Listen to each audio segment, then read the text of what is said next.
ត្រាំសរសើរចិននិងរុស្ស៊ីថាអព្យាក្រឹតក្នុងចំនួនជាមួយអ៊ីរ៉ង់ប៉ុន្តែរិះគន់ក្រុមប្រទេសសម្ព័ន្ធមិត្តថាខ្វះការចូលរួម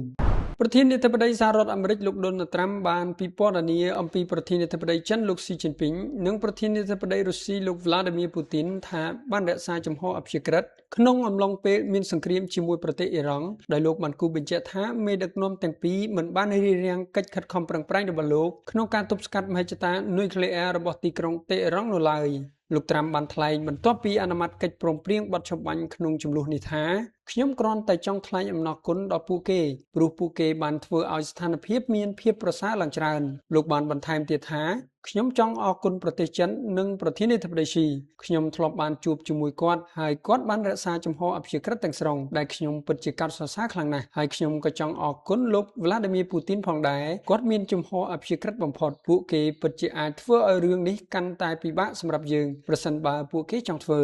ការលើកឡើងរបស់លោកត្រាំហាក់មានភាពទុយស្រឡះពីអ្វីដែលលោកបាននិយាយទៅកាន់បណ្ដាប្រទេសសម្ព័ន្ធមិត្តរបស់អាមេរិកចាប់តាំងពីប្រទេសជប៉ុនរហូតដល់បណ្ដាប្រទេសនៅតំបន់អឺរ៉ុបលោកត្រាំបានរិះគន់ក្រុមប្រទេសទាំងនោះចំពោះការមិនបានផ្ដល់ជំនួយដល់ប្រតិបត្តិការយោធាឬកិច្ចខិតខំប្រឹងប្រែងបន្តបន្ទាប់ក្នុងការបើកផ្លូវនាវាចរឡើងវិញនៅច្រកសមុទ្រហូម៉ូសដែលជាផ្លូវពាណិជ្ជកម្មតាមសមុទ្រដ៏សំខាន់ដែលត្រូវបានបិទគប់ដោយអ៊ីរ៉ង់